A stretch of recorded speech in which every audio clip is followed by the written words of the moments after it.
Hello everybody and welcome back to another Don't Starve Together video. So today we'll be continuing off of our last video, which was base preparation. And so today we'll be looking at more the actual base. Now that you have the resources for your base, now that you prepared all the things you need to settle down, now we'll be actually looking at the actual base and how you're going to set it up, what you need to set it up, and what are the basic structures that you're going to want to have before coming into your first winter.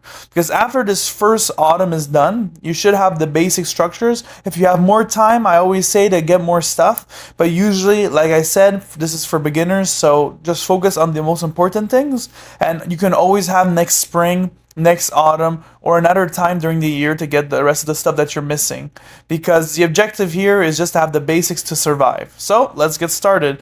So the first thing you're going to want to do is to build your alchemy engine, and to do that you're going to need a science machine.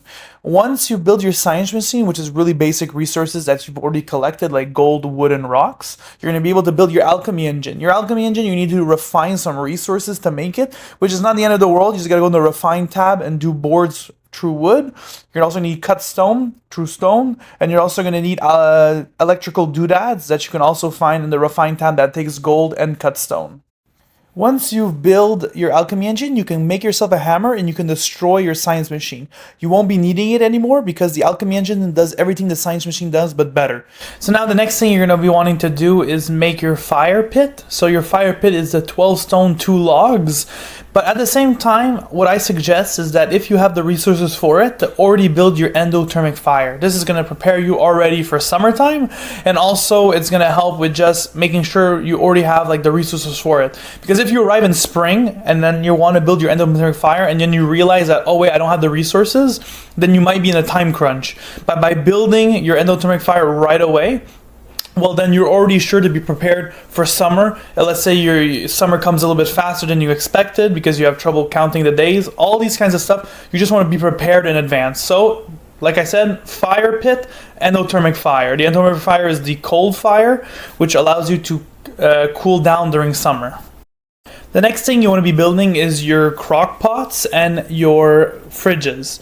So the crock pots, like I said in my last video, to prepare for your base, you need charcoal. So you should have at least, I would say, a good 24 charcoal for 4 crock pots, because it's 6 charcoal per crock pot.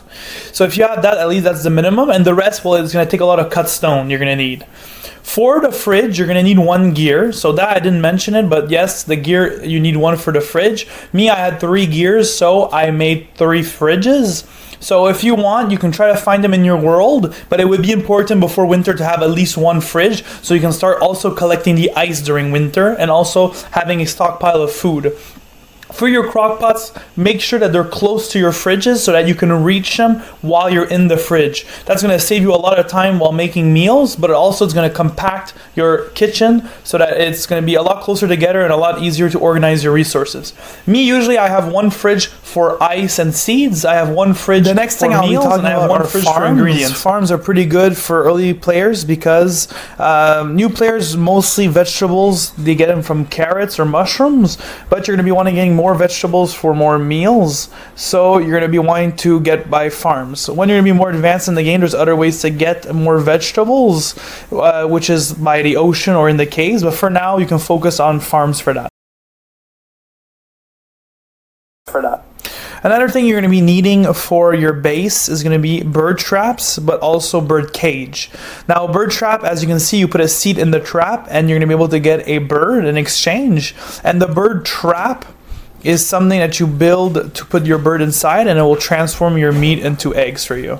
The next thing you'll be building is the lightning rod. The lightning rod will prevent you from having lightning in your base, so you're going to be protecting against fire from lightning. The last 2 things we're going to be building are, first of all, the chest area. I put a couple chests. I call it an area just because this is where I'm going to put all my future chests.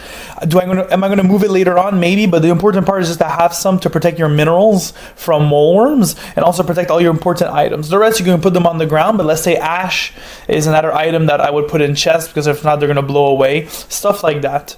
The other thing you're going to be needing to build is a farm for your berry bushes, your grass, and your twigs. twigs. Now this is stuff that you collect far away from your base because you don't want to be using all of these nice resources that you can be collecting easily. You want to grab stuff that you're going to be taking from far away that you won't be going back. So when you go dig up your berry bushes, twigs, and grass, go as far as you can to go pick them up, and after that you can plant them in the base. When you plant them in the base, don't forget that you need to fertilize your berry bushes and your grass tufts. Twigs, they don't need fertilization. So fertilize those two, and so that you'll be having a good food supply before winter and a grass supply before winter. Because one thing that's very important to note is that berry bushes, grass, and twigs do not grow during winter. So it's good to have an extra, like a backlog or a supply for winter to arrive. And that's really important for the first winter, because later on you're going to have tons of production, tons of supplies, but at the beginning it's not necessarily something that you're going to have on hand, so make sure to prioritize it. So I hope you guys enjoyed this video. We looked about how to build the base, what you needed to build in that base, crock pots, fridges, berry bushes, bird cages, so all the basics before the first winter. If you like this video, please like and subscribe and leave a comment if you guys have another idea for another video. So that's it for today. Bye!